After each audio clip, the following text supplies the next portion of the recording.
Oh, Dylan, step inside my hot topic. We're talking about Oh, every fuck. emo Yeah. girl's boyfriend. Yeah. We're talking about a guy who, if he cared about politicking in the 90s, would have been like the biggest star in wrestling. Yeah, if this guy cared as much as he cares about, I assume, the graphic novel series Elves and a girl that has a lot of lacy gloves and henna tattoos, if he cared as much as he cares about those things as wrestling, he would be the biggest star ever. So, This guy is amazing.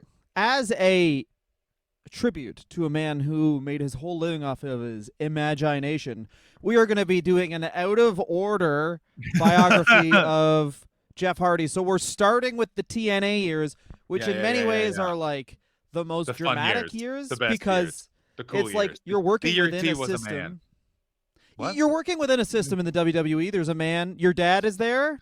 This Yeah. is dad's away. I'm fucking eating only pizzas, and my Yeah. weird friends are coming over. TNA is literally just divorced mom went crazy. You know what I mean? Like, it's just like, okay, Kevin, have some more red wine. And dude, looking at this now, it's crazy that people are like AEW. The only thing they have is WWE stars. Blah blah blah. TNA at this time when they had Jeff Hardy was just dude, WWE crazy. stars and Christopher Daniels. Like, it was literally just like, these are the guys the WWE cannot use because they are actively dying. Yeah. And Sting and But it's like, Christopher Daniels. If you That's take what out the TNA Shield, was. remove the Shield. Like obviously the Shield are three huge stars for WWE. Remove the Shield. Basically what TNA had in like 2012 was the main events, the main eventers now, and they had the main eventers from the 90s. Like, and they did nothing. They moved nothing. It's almost boggles the mind. Their Like, people were saying it as the golden time, era. Hang on, can I just say this? The golden era of You can say TNA. anything. I love you. The golden era of TNA was before they got all these money and stars. They just Yeah. had to rely on really good booking and amazing in-ring ability. When it was And just what's Jeff even- Jarrett.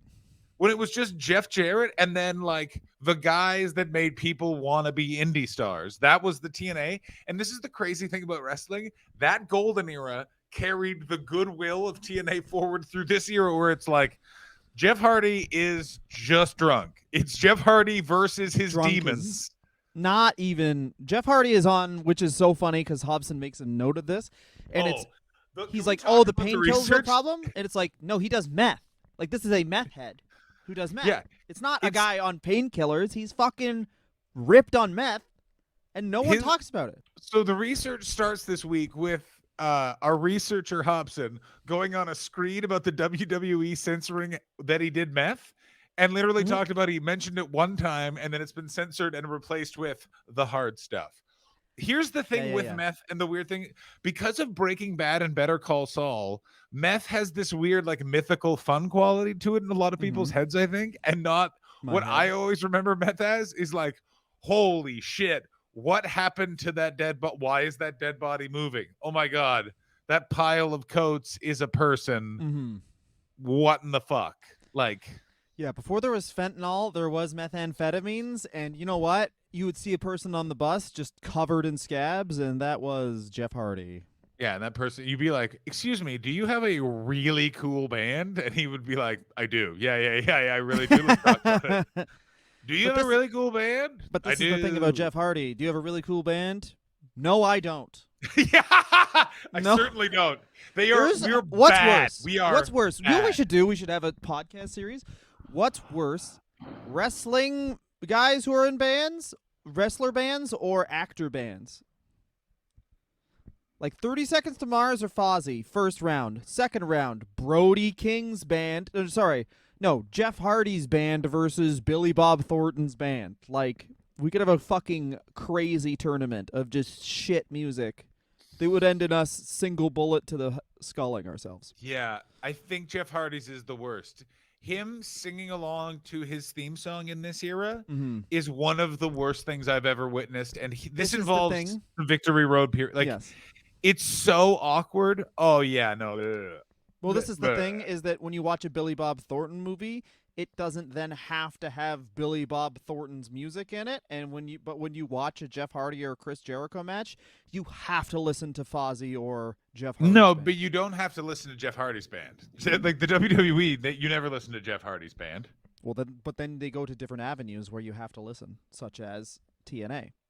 Yeah, TNA did his own theme song, and then I'm actually not. I'm fine with having to listen to Fozzy. I like Chris Jericho's theme song. Chris I Jericho's enjoy theme song is great. That's the outlier. It's fun to sing along to that song. I don't like him talking about Fozzy. I don't like him thinking that Fozzy's now good because he got one good song. But Jeff Hardy's art that isn't him doing flips is the worst of all celebrity art ever. Well, when you Willow, you think Willow so? is I'm putting it is worse than fucking John Wayne Gacy's paintings. John Wayne Gacy, of course, is a deserved celebrity in John's eyes.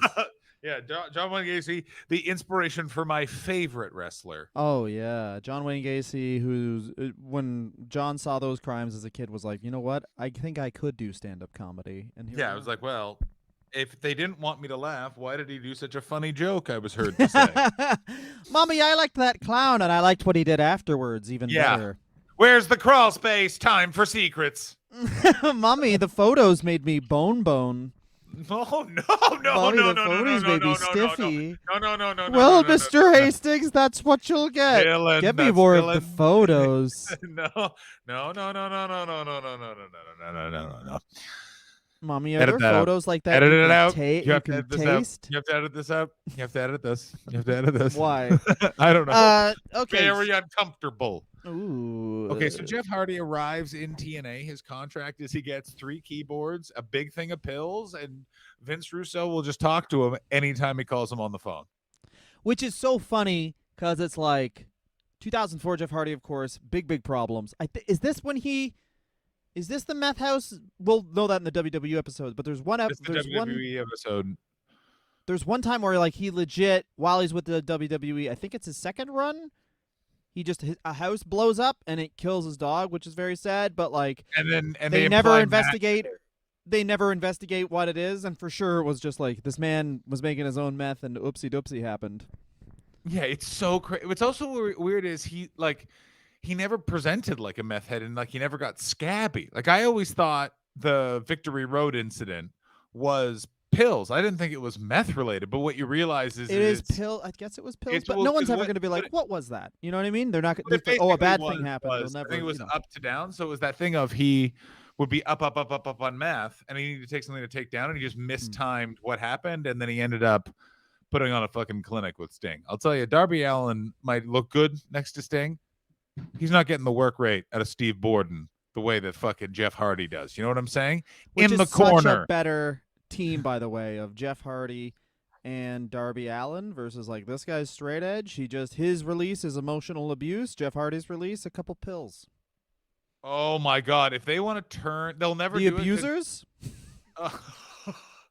The goth abusers? Yeah. I wrote you a poem. It made me hurt. You made me hurt myself. Their feud is against any woman they're dating. And in this corner, it's the guys your dad was right when you were dating them. It's the guy who just wants to move into your dad's house. Both, Jeff Hardy and Darby Allin. Rent's a scam. Do you know who they are? Why doesn't both your of dad them, let us live when with you hear about either their drug problems or Darby Allin just being a real bag of shit human being, mm-hmm. They are the people that you and I would definitely call if they were comedians and be like, guess what I heard about this prick? And be like, yeah, that's good. Oh, yeah. We'd real gossip about them. We'd be gossipy Gerties. They're the type of comedians who wear leather jackets even to open mics. They got a stunt on these new comics. Also, there's a new comics. There's a new thing that's back, which is people just fucking using Twitter like it's an old school Facebook status. I got to tell you, there's some local comics back to just reviewing shows. Bitter lag, 100% cocktail dark chocolate. Fuck. As bitter as Jeff Hardy definitely was during his TNA period. Like, let's not mince words. Jeff Hardy was a sad meth head and just being paid a very good amount of money when you realize it by Dixie Carter to just be a sad guy on meth and pills. So Jeff during this first run though, this is not Dixie Carter. This is pure Jeff Jarrett. It should be said too. This is like the formation of that indie scene. And Jeff Hardy goes to Ring of Honor and is one of the first guys who's like he gets booed out of the fucking building because he's A, fucked on pills, and B, like, this is the thing that I always bear repeating about Jeff Hardy is that he never had, like, now everyone likes him because he's old and it's kind of like he's no longer a going concern, but he never had that thing where it was like nerds wanted him to succeed. It was always he was like a guys who liked wrestling in the Attitude Era thought he was going to be the next Shawn Michaels, but then those dudes dropped off once wrestling got kind of shitty. And then the nerds were like, no, I don't like this guy because he reminds me of the guy who dates that girl I love but would never talk to. Yeah, it's exactly that. It's basically their corn. You know what I mean? Like, it's just one of those things where it's like, Jeff Hardy, you were so cool in 1999, and those guys do not listen to music anymore, so fuck you. Like, that's basically, like, it's like, what? And he's like, yeah, sucks, huh? Yeah, you're done. Yeah. That's very much, yeah. And it's taken a full renaissance of his brother kind of doing like wrestling so bad that it's good again to bring him back. Yeah. Like it's like because the Hardy Boys were sad before Broken Matt Hardy and the brother. Well, this Miro is the stuff. interesting thing. It's like Jeff gets and we're not going to talk. We have to talk about Matt to talk about Jeff. Jeff is the one who presents as the artist, and like that's his gimmick. But Matt Hardy is very clearly the one with the actual good ideas. Oh no, what it is Jeff is the artist in the way that he's like, you know, sometimes I like to drink a lot of agave and play the fucking keyboards, and they're like, okay. And Matt is the artist in that he is a amazingly creative pro wrestling mind. He is the artist in their business. You know what I mean? Like he's the business guy. He's the guy that likes wrestling. Jeff likes. He comes up with Broken Matt Hardy. He comes up with Matt Hardy, like the Matt Fax, Matt Hardy version 1.0. That's when everyone's like, Matt Hardy and Christian share this, where it's like you look at them and the way the WWE presents them. Edge and Jeff are the stars, and they're the more, I guess you'd say, charismatic people. But then once you get into the split of the Hardys and Edge and Christian, the guys who actually do the better work are really Christian and Matt Hardy. Now that's because it's way easier to be heel and way more fun. Edge and Christian are very different. Like, go fuck yourself, first of all. Ooh. Like Edge really fucking rallies. But I see what you're saying. Here's the other thing. Edge as a baby face was shit. Oh, piss. But rated R super piss shit. Yeah, toilet boy. He's a toilet man. But I will say this. Let me fucking say this. Matt Hardy and Christian, if they made managers the way that people made Bobby Heenan, those two would be looking at another 20 years of being some of the best managers wrestling has ever seen. Well, Christian is a manager right now in AEW, effectively, as is Matt Hardy. Christian, the problem with him is he's 6'4". That's the problem. He needs to be with a giant. What they need to do is they need to put. But even Jake Roberts, they put Jake Roberts with Lance Archer, and it's like Lance Archer's this big fucking, you know. He's the big guy. He moves the choke slam and he power bombs everybody. And it's like he's next to Jake Roberts, who is the same height as him. Like it's the exact same height. Okay, but first of all, you're looking. It's again the way that works with Jake Roberts because you're like, well, Jake Roberts can't defend himself because he's smoking right now. He's right now having a cigarette. Yeah. And he, like, you know what I mean. Though it works with that. I see what you're saying about Christian, but it's that thing of just put him with a fucking big fucking giant monster. Yeah. You know what I mean? That's all you got to do. Also, the way age works now isn't the same. Like, we did one in the week you were off. We did Hector Guerrero, and Hector Guerrero was the only wrestler from the 80s and 90s. He was old in the 90s. He was like 43 on Nitro. He's the only wrestler from that era I saw where it's like, oh, he's like a wrestler now. He's in great shape. He's 44. He's still jacked. His face is older, but that just makes him more intimidating. And the way you lose athleticism obviously doesn't matter that much in a pro wrestling context because you're not running 40-yard dash anymore. As long as you look similar, as long as you look similar speed, everyone will buy that you're actually tougher because people think that old men are tougher than young men. Do you know what I mean? Like, I mean, yes, I totally know what you're saying, and I think actually Christian would work in that gimmick of like, you know, you millennials don't know garbage. Mm-hmm. You know what I mean? Like that would actually really work. If Christian just was, oh my god! If Christian just did Gavin McInnes but of wrestling, That would be oh my god, what a fucking angle Halfway that through would his be. promo, he stops, still frames, and then a guy comes out and tries to sell the crowd Blue Chew for 30 seconds, and then Oh he comes my back in. god, I would love that. So yeah, this everything's a podcast. Oh, dude, the podcast wrestler, he comes in and just tells the audience they have soft dicks. And then he's like, also, you guys have soft dicks because you don't get enough vitamins, athletic greens. I start my Yeah. day with athletic greens. I don't even drink my coffee anymore. I love athletic greens, and look at me right now. I am stiff as a fucking board. He's also hard the whole time because he has to take so much Blue Chew. He can't stop crying. It's one of the side effects He of all the can't blue. stop crying. My tea is overwhelming. My tea is overwhelming. That's what he'll say. Look how much testosterone I have. Yeah. I've beat up 6 people back there. I didn't check genders first. I would be arrested. All my piss is pre-cum. All of my piss is pre-cum. Also, it's not pre-cum because you don't call it post-cum, but I do. Yeah. Ooh, I just post-cummed all over you. Mm-hmm.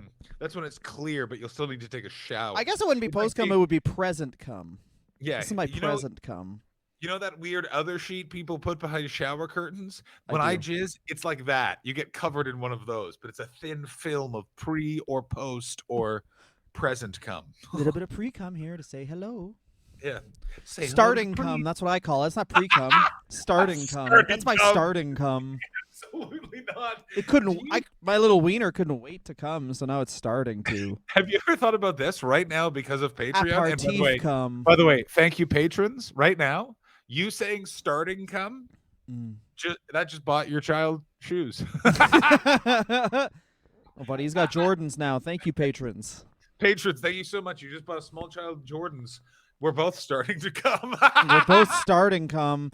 Hey, that's my starting cum. Don't you call it pre-cum? No, I find that to be grammatically dumb. I've thought about what to call cum for a long time.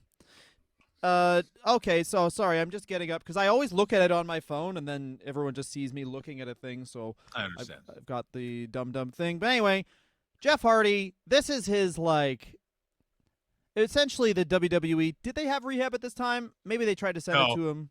They maybe. So their rehab is just go die in TNA, maybe. Yeah, like their rehab was you can't work here anymore. Like it's also weird, like basically the move to get through a drug addiction in the WWE in the aughts was just you wrestled in TNA for 10 years. Yeah, and he's so fucked on meth during this period that I think he wins the TNA world title. Like he's always in the title mix, but they don't really give it to him because this is Vince Russo TNA, and then he's going to come into Eric Bischoff TNA later on. But mostly this is Vince Russo TNA. He's clearly still a star, but and this is one thing about addicts, he clearly needs to hit rock bottom, and Jeff Jarrett provides that because Jeff Jarrett is very willing to hire a drug addict just because he assumes they won't count the money or will be able to count the money in the envelope he gives them. It also, by the way, is annoying because he is is making good money. Like I know everyone portrays it like it's like, oh, he's ripping them off. Like it's not like he's not making like 6 figures in TNA. Like he does very well. He's always in the title picture. But you know what I mean? Like everyone diminishes the run, but it's like, yeah, he was on meth. He was also incredibly watchable, especially in that early period when it was like he's so young too. In 2004, like that's the thing people forget about Jeff Hardy is the Hardys were doing job matches at like 18. Like they were doing job matches at 16. Yeah, that's fucking crazy. Yeah, like them and Shannon Moore, like they went to school less time than they've known Scott Hall. Do you know how your life is to be that you've how long have you known Scott Hall? Well, I went to school for 10 years and I've known Scott for 5 times that. Yeah, he's 1977 is when he's born. He leaves TNA and he's not even 30 yet. So like that's the amount of time this guy's been wrestling. And as much as you want to say about Jeff Hardy, it's like his character's done. He's emo high flyer guy. Yeah. He can't really do promos. He's still emo high flyer guy. He'll always be emo high flyer guy. Do you find it weird that he's never been able to do promos, but that video where he calls CM Punk a jerk and he's all fucked up in that Waffle House is one of the most watchable things that's ever been produced in the shoot oeuvre of wrestling? Yeah, of course, because he's fucking ripped, and you can tell he's just fucking I just spitting dig. from his I imagination. wish that was every single one of his promos, just in a flannel near someone with overburnt coffee. Just let me tell you, Arn Anderson's son's a dork. Like just like it's just like what? Just a guy who passes out during the promo and wakes back up, but they edit it together to make it look like he just shifted in his seat. Yeah. He's always got really weird booze with him. You know All what I right, mean? let Like me tell you what's wrong with Rick Steiner. Just that. I got red wine. You know what I mean? Like that kind of level of just like, all right. He's also the type of dude where it's like what people think an artist is, definitely during this period too, is a guy who's got purple hair and he's ripped on fucking pills. And what an artist actually is Matt Hardy, who's a guy who's like, I just work a lot on the thing I like. Yeah, and this, by the way, is pre the idea of being a hustler. Like this is literally the time where like geniuses are the guy who plays Yes. guitar at the Well, house the world is party. dead. At this Yeah, the point. world is so weird. Like the world is a different type of weird to what it is right now. In The that, internet's not around yet. He can't start. Jeff Hardy's fucking huge because he was on the biggest wrestling thing, and now he also like is gone. He's gone from WWE, and WWE's the only game in town. yeah, During these basically, 2 and years. the internet isn't the way the internet is now, so there isn't the same way for him to get a catchment of fans. Yeah, and the And internet wrestling also fans. Sorry. hate him. That's the other problem Exactly. is Yes. that he's this weird situation of Yes. it's like he has $1 billion in the currency of the Austro-Hungarian Empire. At one time he was a billionaire, he is now very poor. He's a weird version of a guy like the Ultimate Warrior or Goldberg, where that he, except for Jeff Hardy, since he's smaller and a high flyer, you'd think he was like this great wrestler, but he presents that way. But in reality, he needs guys who are ring generals to kind of tape the match together around him, which is why Edge and Christian and Matt Hardy were so instrumental to making him a star. It's because they could do a big match around him, and then Jeff fucking jumps off the top of the building onto a bunch of knives, and then he's out of the match. But all you remember is the knives. You don't remember fucking. Jeff basically takes the Rock and Roll Express principle to the next level. So it's not actually save. Yeah.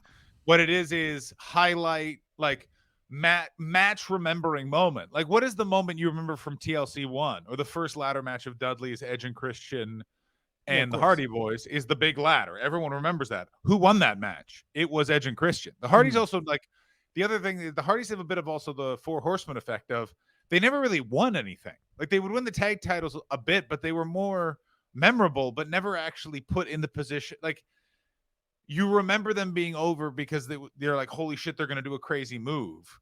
But they're also they were jobbed out constantly. Like like that's what Brock Lesnar had was against both Hardys, and he won really easily. They didn't even knock him off his feet.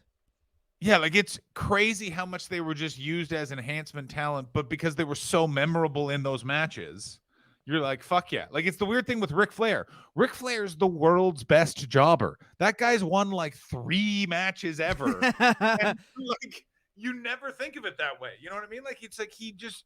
Which is funny because Ric Flair is very indicative of why, like, Jim Cornette was so hard on the AEW win-loss record because he's like, yeah, if you compile Ric Flair's win-loss record, like, he lost constantly because he would, like, only win the title match at the pay-per-view. He would lose 3 times leading up to it. He'd lose in the tag match.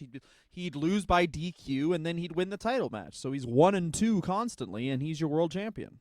Yeah, it's the reason why the NWA couldn't compete with Hulk Hogan because Hulk Hogan's win-loss record was beat everyone. It's also never who's going to win, this fucking monster guy who's always winning the match, or this guy who's like got leather skin and is currently sniffing the seat of the hottest girl. Yeah. And just yelling about booze he's going to get the owner of the bar to pay for. The guy, it's so weird. It took the entire wrestling community to be like, oh, yeah, he's really fucking gross. It took them until It took us until 2021 to be like, yeah, you know what? The guy known for the helicopter probably. What's the Mount Rushmore of your favorite thing? Oh, the Mount Rushmore? You mean the 4 Biggest stars. Well, we got quiet racist. Then we have loud racist. Then we have abuser.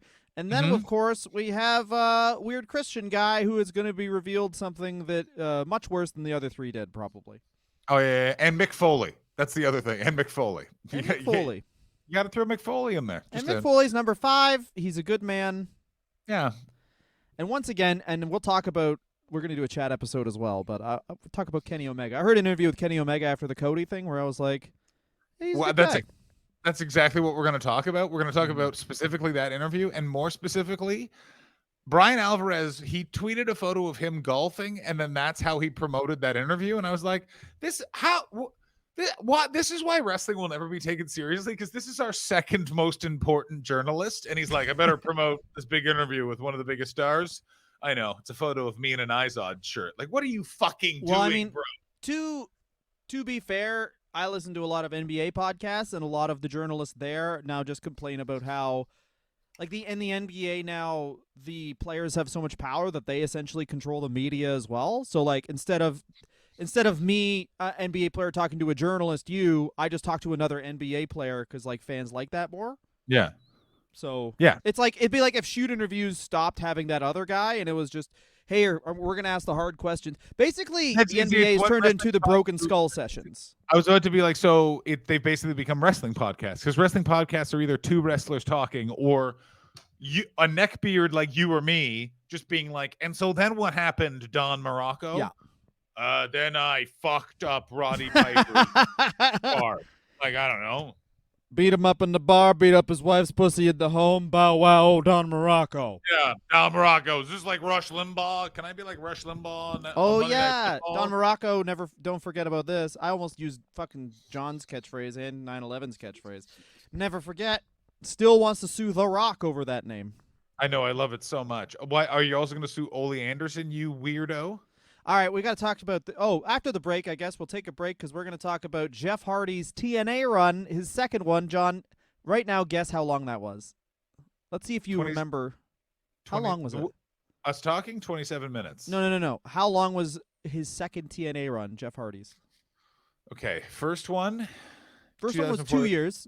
First one was 2 years, which is how long we always remember everyone being in TNA for. It's like 2 years, and then it's like it turns out. It was great. And by the way, such a great run. He was always in the title picture, always wore neon yellow shirts to the ring. Always in the title picture. Jeff Jarrett running it at this point, so smart enough to never give the drug addict the title. Never gave the drug addict the title, but like the Jake also Roberts really, rule. They always really disguised it very well. Like his problems really didn't come apparent. I'm gonna say he was in the WWE. A lot of matches against AJ Styles. It should be said, Jeff Hardy's always, sorry to cut you off, but always a very good star because he'll just job to people, as you said. Couldn't give a fuck. All right, great question. This is a great question. So 2006, he goes back to the Fed. Mm-hmm. I'm gonna say he's in the Fed until 2009. Okay. And then he's in the WWE. Yeah, he's in WWE for those 3 years, as you said, and now. And then he's in 2009. How long is he in TNA? 2009 until 2017. Yep, 8 years. His second run is 8 fucking years. But we're going to talk about some things that actually I think I really like about Jeff Hardy, even though some of the things were bad. Is that a teaser? Who cares? You're already listening. You're going to fucking stop after his shitty fucking ad. You can just press fucking punk bitch. Click ahead 30 seconds, you dog fuckers. We're going to fucking just promote our Patreon like every other fucking shitty podcast does. Yeah, only our podcast. We got subscriber tier. Here's the music. We're going to lightly playing the fucking intro music under us pre-recorded talking. You know what's fucking coming up. Skip ahead 30 seconds. Every week. We get the fucking numbers. We have a loyal but small fan base. Just fucking enjoy it like you always do and suck my dick. Oh yeah. And it's like Patreon is exactly like fucking OnlyFans. You gotta pay $5 and then we just constantly DM you for videos that are 50. See our chat video for 50. Yeah, for $500 we fuck our fans. For $500 you get custom and we fuck our hands. That means jack off, but it sounds better if I say fuck my hand, then it's hotter. Fans. We have to fuck one of them. We fuck our fans? Yeah. Yeah, we have a lot of fan fuck videos that we release. They are hot. They are hot. It just looks like two Drew Carey's 69ing. Yeah. Oh my god, is that Are those Drew Carries trying to merge into one big Drew Carey? The Yeah. price has come. That's the parody we do. Ba-da-ba-da-da-da. Dude, please come on down, sperm, Dylan. All right, Yeah, all right. yeah. Here's our break. Here's the thing. All right. Here we're back. And you know what? There's more shit about Jeff Harvey. Hardy. No, I'm Mike Adamle. He's Jeff Harvey to me. Do you remember that? Fucking hate that guy. Yeah, I do. The other guy from American Gladiator, and he said Jeff Harvey. I was also thinking about how weird it is that Pat McAfee hasn't fucked up more. For a guy that is always sleeveless, except for when he is Apparently, he's like one of the better announcers now. I don't really watch WWE, but like apparently he's great. Yeah, he is apparently one of the better announcers. And they did the thing that they should have done a long time ago, which is start bringing in fans of wrestling from other media and just make them commentators. Because they like, I don't want to be rude, but like the UFC was so smart in using Joe Rogan because Joe Rogan just basically Joe Rogan invented the UFC podcast format, which is just guys with neck tattoos drink various caffeine supplements and just are like, yeah, but if Anderson Silva had a gun, then what's Brock gonna do? Oh yeah, the fucking what was one of the first like famous things he did when it was just a fun podcast was well, the MMA hour with Ariel Helwani was fucking awesome. Chimp or Brock Lesnar with a sword. And Brock Lesnar's been trained to use the sword. Who would win in a fight? You could talk about that for years. Oh my god, that could be its own podcast every week. The chimp with a sword versus Brock Lesnar. You watch videos of chimps fighting, and then you go, and then you watch Lesnar, and then you're like, but if he knew how to use a sword, you don't know. And that's something. That's the root of. That's the fun root of Dude podcasts is who would win, this guy or Animal? Go for it. Sorry. I would like to say this right now. Can we say this to all Patreon listeners? Mm-hmm. If all people who contribute to the Patreon say, yes, I want you to make a podcast where it's just you guys debating who will win, Brock Lesnar or a chimpanzee with a sword trained to use the sword, we'll make Warrior. that. We can just do that show again. No, we're doing just how long can we do a podcast about Brock Lesnar versus a chimpanzee who's trained to use the sword? I don't want to do the how long thing again. We already did the year of Vince McMahon. I've learned my lesson. I want to talk about different things all the time now. No, you don't. You think even this Jeff Hardy episode. Jeff Hardy was in TNA for 9 total years, and we're still just talking about other shit because it's more fun.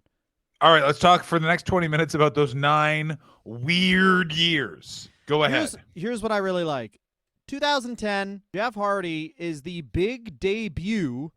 He's the big debut on the fucking Monday Night Wars Part 2, bitch. Yeah, what no one remembers, he made his, along with Shannon Moore, where the fuck is that guy? He attacked Homicide, which was TNA's wrestler that came from a video game that was portrayed by whoever just fit into the costume. No, that was Suicide. That was Suicide. Homicide was a wrestler Ring of Honor for years and years. You're 100% correct. And by the way, I've been getting that confused my entire life. That's funny. But yeah, Homicide, very, very well respected wrestler. At this point, he had been in the Latin American Exchange. I don't know why I said it like that for 6,000 years. It was Latin American Exchange, and it was Homicide and Hernandez. And then they kept trying to make Hernandez into a big main event star in TNA, and it never quite worked, correct? Yes, well, Hernandez was also way older than you would think he was. Yeah, but at one point, he just went on like a bunch of weight loss shit. Like, he clearly did, like, multiple cycles of steroids at the same time, and he made John Cena look like an itty-bitty bitch. Like, this guy was on the most roids I've ever seen, and it was chef's kiss beautiful. But he had the John Goodman problem, which was he was fat, and then he lost weight. And when you're fat late in life, you look great. Yeah, I know exactly. Because you have no wrinkles. But then he lost the weight, tons of wrinkles. But why William Shatner gains 5 pounds a year. Really? Yeah, specifically gains 5 pounds a year. Well, William Shatner also, he's trying to not die ever, so he takes the amount of vitamins. He takes more amount. He's like studied the amount of vitamins you lose per day and takes that plus a bit, so aging doesn't affect him. He's also on probably a shitload of testosterone and a bunch of other stuff. Fucking sick. Yeah, bro. That's what we got to do. Buddy, I am. We should do this is the thing. Oh, this is what I wanted to mention. We're on a bunch of those fucking they aggregate your ads and things. Okay. And what I'm going to do is for Patreons only, I'll probably do this podcast by myself because I don't even need you to be there. Is I'll list off they send me like 14 and most of them are scams. Straight up scams. But we're going to vote on which ones you want us to pitch to But because do some not- of them yeah, are like okay. Oh, yes, the please. I would scammiest like to see that. scams. It's like Can a you crypt. bring, Yeah. bring that up. We are releasing next week a chat episode on the main feed so that everyone who doesn't to get a feed of we've been releasing these on our Patreon only. We're gonna I will release list one. off, yes. On the chat episode we record We're gonna go immediately through after them. this We'll go one. through them. I Okay. will record and we will see this. These are the scammiest scams I've ever seen. And like Rihanna's lingerie line, which I tried. I tried really hard to get Rihanna's lingerie line to sponsor us. I was like, So- you don't even owe us anything. yeah. By I the just way, want to talk about I just want to talk about panties and get a Get me the customized name. code. give me the name of that company. We are inflicting our sponsorship on them. They are a sponsor against their will. You know, hey, honey, you know how I accidentally my headphones fell out or my AirPods, the Bluetooth ran off and you started hearing that wrestling show I listened to where they just talked about oodles of cum for 5 minutes while I frantically tried to find the pause button. And you Yes, and you frantically this tried to find the underwear is divorce from lawyer? there. Yeah, exactly. This is underwear. Hun, do you remember when I was listening to that podcast and started shaking my head and just saying, starting cum? They're now sponsored by a panty line by Rihanna. So one of their careers is going good and one of their careers is going terribly, and I don't know which, but I want to eat your box while I'm thinking about John Dillon. Eat your box. Yeah, buddy. We say box. We're fucking Yeah, we do. bros. Yeah, we certainly are. I got crypto. Remember when being a bro just meant that you did beer pong? Now being a Oh, bro yeah. means you have a bunch of very stupid investments. Yeah. Oh, yeah, that was good. Yeah. You know what I invested in? Magic beans, but the 21st century version. It's a coin Yo. named after a type of balls. Shaved balls coin is where I put Okay. our child Look up. savings. We're talking about Jeff Hardy now We are for the talking about next Jeff Hardy. 15 minutes. 15 and then horrible there's- minutes. You're the one who wanted to do Jeff Hardy. You wanted to do a You bunch said of Jeff this. Hardy. You said you No, wanted you to did. use our imaginations and do it out No, of I order, wanted. which I'm I doing. wanted to do it out of order. I didn't want to do because I don't want to talk about young Jeff Hardy. Well, he wore shitty trunks with flowers Dude, on them. There's something that we're going to talk about later on that it blows my fucking mind. Anyway, that's a let's do teaser it. for later on. So Jeff Hardy comes back in.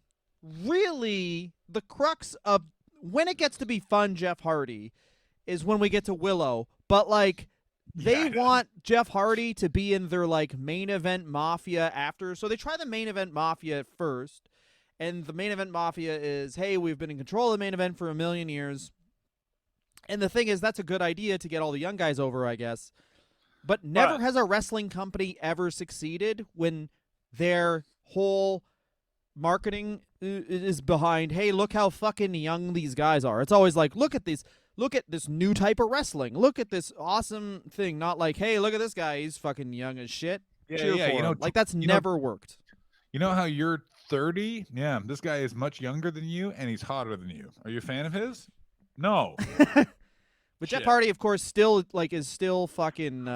But Jeff Hardy does us all a solid because Jeff Hardy makes sure to get real fucked up. So even though he's 29 he's through his 30s here, I still think he's through his 40s. 33 when he gets back on TNA. But yes, he looks so- like dog shit. Yeah, he's very he's painting his face, and I'm gonna say it. He's not even trying to be weird. Like it's literally just like, I don't know, red. And you're like, oh, come on, Jeff. Also, on the 8th year anniversary of September 11 terrorist attacks, Jeff Hardy is caught dressed like trying to dressed like travel- an airplane. Dressed like trying an to travel into like the an UK. airplane, and kept with- trying to run into different buildings. Yeah, It's he's my trying to favorite run into day. different buildings. Yeah. He had this is what he tried to carry into the United Kingdom. 262 Vicodins, 180 somas, some steroids, which is crazy that he did steroids. He just did steroids and just went BMXing, which is pretty fun. Yeah, he did. No, what he did is I think he just did steroids and just didn't work out. Like he did steroids, so Yeah. it's just like he needed his legs to recover, but fuck you, I'm not going to do leg day. So he just would take steroids and hang out. Kind of like how Viscera used to take Viagra and just hang out in the locker room. And I like that. That's why he's Big Daddy V. Is that why? I guess. I mean, you don't think Vince McMahon was like so happy when he found that out? Oh, I guarantee Vince. That's what Mabel was employed longer than He's Steve big and Austin. he's got a hard on. Yeah. Yeah. Mabel worked for the WWF longer than Hulk Hogan or Steve Austin. I want you to know that. And Jeff Hardy also had a bit of cocaine on him, which was like residual powder, which is clearly, oh, this is a bit of blow I forgot to do. Yeah, I like, by the way, that he's got 262 Vicodins, but they're still like, and we found a wisp of cocaine. It's like, I'd be more concerned about the 200 pills that if you take 8 of, I think you're going to fucking sleep forever. Like, what are you talking about? But then, of course, in January is when he debuts as part of the new Monday Night War, which never even starts. One of the most embarrassing things Hulk Hogan and Eric Bischoff are ever been a part of, and I count the sex tape. How does he, like, April, 4 months after his debut, what does he do? He is a part of a Lethal Lockdown match. He's part of Team Hogan against Team Flair. That's where the creative was in 2010. They were like, Hogan versus Flair is where it's at. And it was so fucking bad. Like, bear in mind, like, TNA was really fun, and then they brought in Hulk Hogan, then it was like, fun's over. This is the worst. Remember WCW? We're doing only the parts that sucked. Oh, what? Why? It's like, I don't know. Also, AJ Styles fucks now. It's like, we know he does not. Because this is the thing about this is the weirdest part, because like this is when Jeff Hardy is so embarrassingly on drugs. Like every single one of his matches is basically him like sunglasses, like like what, like it's so just like he's got a belly. It's and this is the other. It's like here's Team Hogan is Jeff Hardy, Abyss, Jeff Jarrett, and RVD. If Abyss is there, that fucking team is toast. Well, this is the other thing about Abyss is that Abyss, if you remember, was the guy Hogan was like, oh, he's the star because he was the biggest. He was like the only dude in the company who was 6'5", so Hogan was like, well, he's got to be the champion. Because you know that Hogan was like, because at some point I'm getting in that ring and I'm going to need a monster to beat. I'm going to beat of course. And I can't do a leg drop, so I'm just going to punch him and he's going to die. Which is what he would do. Hogan would run down the ramp. He would save. He would be the big savior because Team Flair would be beating him up, and he would just kill everyone with punches. Yeah, because it's all he could do. Exactly. I mean, but like this is how you kill a company 101, where it's like that Hulk Hogan's back. Wrestle. Hulk Hogan's back was so bad it took him 40 minutes to get out of a car, and his surgery resulted them putting a computer in his spine. Yeah, and he still fucking fucked somebody's wife. So. Yeah, and he still fucked Bubba the Love Sponge's wife on camera. And as a result, media censorship now exists totally in media censorship now exists not just via the government, but also via just a guy named Peter. Mm-hmm. Yeah. That's pretty sick. Life is hell. But that's not what we're here talking about. We're here to talk about the inventor of Willow, and we are on the path to where we get to Willow. So he's in Team Hogan. We have to talk about the shittiest fucking things. I know we do. Immortal and Fortune, which yes. I don't remember. No one does. It's the knockoff fucking Four Horsemen. Four Horsemen, and Immortal is because he's the immortal Hulk Hogan, and it's so boring. It's so infuriating looking back at this shit, because it's like, literally, this is how bad TNA was, is you could look at the creative in the WWE now and be like, oh, that's good. Yeah. Even though TNA had all of those guys and just fucked everything up. And they had Mr. Anderson, who obviously now seems bad, but it's like he was great at this point. Yeah, they had basically all of the workers you'd need. The only thing that would fuck this up is if someone named Vince was just like, okay, but we can't really use Jeff Hardy right now because I got this whole thing where it's Ric Flair's actually me and I'm Ric Flair. And then I get to fuck Ric Flair's wife, bro. How about this, bro? How about this? How about this? I pin Hulk Hogan and then Hulk Hogan is fucking me. That's good, right? Because I cowgirl Hulk Hogan, but it counts as a victory, but he gets to fuck me, so he wins too. How about that, bro? It's a draw. How about this, bro? It's 9/11, bro. We go to the ring, bro. We have a 9/11 match, bro. How about this, bro? How about this? There's a pizza parlor. I'm pretty sure there's a pedophile cabal in. This is gonna. This is something I believe now. Bro, there's a guy inside the Trump administration, bro. 17. W1GA WA. Bro. That's That's I the don't new know what wrestling. that means, bro, but I like it, bro. Bro, where we go one, we go all, bro. It's my new wrestling company, bro. Every match, bro, Battle of the Billionaires. Vince McMahon, bro, versus Donald Trump. Donald Trump's in the ring. Boom, count Vince McMahon out, bro. Also, this is when Jeff Hardy has the TNA title and makes it his own belt, which is the worst belt. It looks like the old Divas title, but like longer. Yeah, it's very like Jeff Hardy. It's like he's doing he's doing what Mad TV would do to make fun of emo. Is what Jeff Yes. Hardy's actual serious aesthetic is. Like it's Because he does so- wrestle in a collared don't shirt Oh yeah, he with a does. tie. He's literally Jeff Hardy Levine. Yeah, when does he do that? Dude, that's when he's a heel. I'm totally. I don't even fucking remember that outfit. I Oh, remember buddy, he like becomes a heel where it's like Jeff Hardy's a heel because he's never been a heel, so they're like, fuck it, why not? You're fucking a guy from WWE, do whatever the fuck you want. And then he's like, yeah, I'm bad now. Look at fucking, I fucking wear a tie. yeah, woo, yeah, fuck. Fuck yeah, I'm gonna do fucking, here's my fucking entrance. You fucking I do a line of fucking meth from the start of the entrance ramp to the ring, and then I get in the ring and I try and wake my cock up for 5 minutes, and then I fucking fuck the ring. Yeah, Jeff Hardy. It's never explained, Dylan. Mm-hmm. It's never explained. Did he snort, smoke, or inject the methamphetamine? I mean, here's the thing, is that I think that that'll never happen because WWE is state-controlled media, so they'll never, ever ask that question. They'll just talk about his demons. Yeah, but I thought Jeff Hardy's headed to TNA or AEW? Oh, I hope he's headed back to TNA. But isn't he headed to AEW? Didn't Jeff Hardy get released? He got released. That doesn't automatically mean he's in AEW. I have no idea, but I mean, sure. I don't think. Here's the thing about TNA versus AEW. TNA will run 0 checks to see if you will die in the ring, and AEW, since they're owned by there's a difference between oil money and a family that is owners in the NFL, where it's like if you're a public company versus, hey, we have oil money, we've been trying to bury how bad we are for the environment for hundreds or 50 years now. And yeah, exactly. And to distract you with that, we've hired Don Callis and that fucking guy from Team Canada, Scott D'Amore. Yeah, that's how we'll distract you. I don't remember Jeff Hardy being a heel at all. This is my total dark spot for all wrestling. I was too busy establishing myself as a comedy dynamo, so I don't remember these Monday Night Wars. I don't remember Jeff Hardy wearing the tie.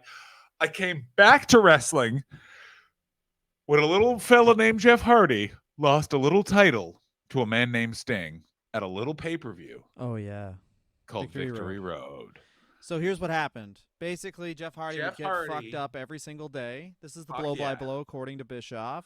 They knew something was wrong. This is the crazy thing. They knew something was wrong, Bischoff did, but he didn't have the power to do anything. He told Dixie Carter, who just blankly stared forward, and then they still went into the ring. It's so wild. It's so fucking insane. And Hobson makes this point. All the drug addicts in every single facet of WWE for the last however many years, and this never, ever, ever happened in the WWE.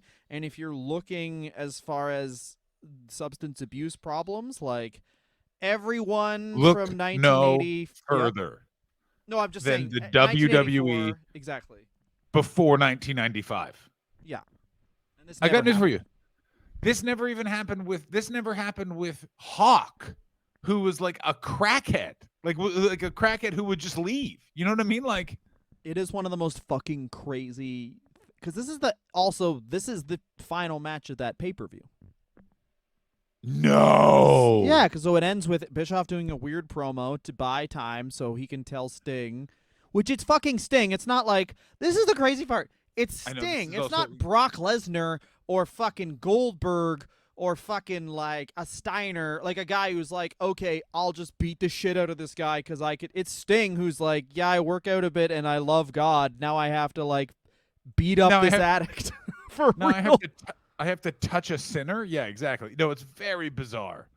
Um, Yeah, it's it's not a but guy it's who's like, yeah. also it's also weird that yeah, it is Sting. It's also that he has to beat him up, all that sort of stuff. That he goes to the ring. It's also like the whole thing is very bizarre. What's also very bizarre is Bischoff does kind of Bischoff doesn't defend that it happened in the ring. He's very upset about it. But I'm sure I've heard other people like, what else are you gonna do? Someone like Al Snow has been like, well, what do you expect to happen? Yeah, I mean, everything was always constantly leading there. I mean, like they let like an active drug addict be at the top of their card for this long. Like, kind of what else are you expecting to happen? The whole Dixie Carter thing, like, you would be a really fun thing is to do a bunch of episodes on Dixie Carter because she seems like she's fucking crazy. Like, I just kind mean, of I, like th- I think that's a willfully ignorant wonderful idea. heiress. Yeah, like I think I think what it is it's like the wrestling business has always been like we're the crazies, and then it was like, well, you don't know about fucking you don't know energy sector money from the South, fuckos, and it's like, Yeah, man. Like there's a lady who's like pretty established in, or at least was when I started comedy, who's like from money of in course, Canada. the person that a friend of ours lived in the house of, is that who you're talking about? So this lady, like you meet her and it's like, oh, you've never even had anyone debate when you ask for something. They're never like, hey, can you have a lobster? Can you make me a lobster burger? Just of like some lobster from the Atlantic Ocean that's like freshly caught. Also, we're in the middle of the country, and they're just Also, like, like, yes, and we also will make you're at that a happen. and you're at a Tim Hortons, and it's like, you're like, you just made them do that, and it's like, yeah. You just give them $1,100, and you're like, yeah. Exactly, and that's Yeah. what Dixie Carter seems like. Like it just kind of like. Dixie Carter. But I There are these asked people for that it. appear in wrestling sometimes. Well, Um, these people keep industries. The weird thing about being they're in a weird version of a patron. Yes, I know exactly what you're talking about. yeah, pursuits like wrestling or weirdly comedy, where it's like you see the guys who are famous and boosted up by like they work through the system in a way that like you can quantify, but then there's a lot of other people who you would never hear of who like just are really good at finding rich whales, like essentially like people Mhm. like much more like what you'd hear about poker games, where it's like there's these underground poker games of people who just like get a bunch of money off some rich dude. I got news for you. What do you think ECW and Smoky Mountain Wrestling were? Jim Cornette got Rick Rubin to give him money. Paul Heyman got his parents and Mhm. Tommy Dreamer's parents to pay for them to have a wrestling company. But at least those were good. Like at least we can look at ACW and TNA be like, wow, was there was some almost shit good. there that was good. TNA was good for a bit. TNA was good until 2000 and Until Jerry 8. Jarrett goes to WWE, it was good. Jerry Jarrett goes to WWE and like pretty much around the time Team 3D joins TNA when they get on Spike TV, and then it's like, oh, now we're gonna push Booker T. Yeah, now it's way the harder attitude. than he's Yeah, ever 2008. Yeah, it's attitude era CW Jeff Jarrett though. Yeah, it's a very weird Yeah. time. It's also, again, this is the thing also with Jeff Hardy you really realize, and I think the TNA run really exemplifies this, is that he is very much a great asset if someone can guide him, in that basically once him and Matt clean up their acts, both of them get sober-ish. I don't know what the status is right now. Well, Matt gets sober, and he basically re-enters Jeff's life in TNA, and basically like Jeff is sober, Matt is sober, and they just sort of go into this creative renaissance with Matt doing the thinking and Jeff doing the like being the foil, all of that sort of stuff.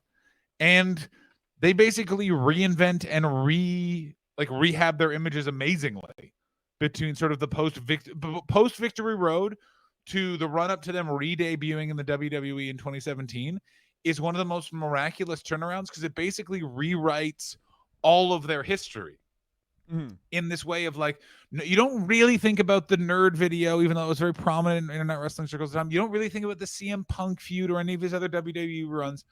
Everyone like will always forever love Brother Nero Broken Matt Hardy, because those fucking matches basically like gave us a new type of wrestling years before we realized we needed it. in the coronavirus era. And that's sort of what they'll be known for. And it's amazing. They created a type of wrestling that was like pandemic proof because basically they wanted to stop, or Matt wanted to stop almost killing himself in the ring. Yeah. And Jeff, because he sort of looks like a doofus, it worked. And the broken Matt Hardy brother Nero thing is the only thing I've ever seen that everyone went, this is really stupid. And like, we hate it to, oh my God, this is the best thing I've ever seen. It was like the Big Lebowski of wrestling angles. Everyone was like, which is fucking crazy. This is the worst, best thing I've ever seen. But when it started, it's viewed as an extension of Willow, who's like one of the most universally hated characters. This is the crazy thing, is that Willow, bananas. But Jeff Hardy, I understand, is like, it sounds weird, but it's like, even the fact that Willow stinks, he needs that because you can't just be Jeff Hardy with your purple hair and your face paint and whatever, and the Divas title, whatever. You could only be that for a certain amount of time before people get super, super tired of it. And even just a dumb thing like Willow, it's like a different thing for a minute. It's true. It also does give a bit of relief, if I'm totally honest, to the character, because you can just be like, there was that time he was Willow. You know what I mean? It's nice that Midnight Rider. Like a lot of top guys have these things where it's like Juan Cena. You remember when John Cena lost like a loser leaves town match, and Juan Cena started being on house shows? Like, you made that up, but yes, I do remember it. It's weird that I remember something you made up. Mm-hmm. But anyway, he becomes Willow, and then eventually drives his brother Matt insane, and Matt goes to become Broken Matt Hardy. We'll talk about that in a future, we have no idea when, Broken Matt Hardy episode, where basically Matt Hardy goes from, I don't know if anyone understands what a titanic shift that is. He goes from that guy next to Jeff. Yeah. He goes from Marty Jannetty to No. He goes from cuck lord of wrestling. Edge fucked your girlfriend. Yeah, he cucked. I fucked your bitch. Yeah. I fucked your wife. He goes from that to everyone's favorite wrestler. Mm-hmm. Move over, yes chant. Delete.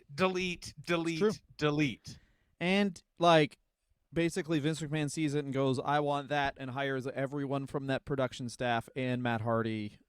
Yeah.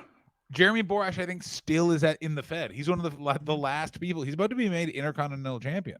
But yeah, he becomes, of course, if you're listening to this, we don't need to explain to you, but they have a match on the Hardy compound that is just a movie and not. It's so fun.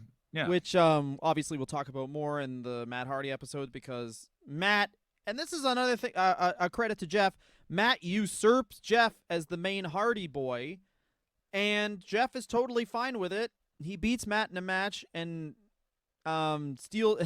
takes the Hardy name, so he can't even be Jeff Hardy anymore, and bans him from doing any high spots, which is like, basically, I took your gimmick.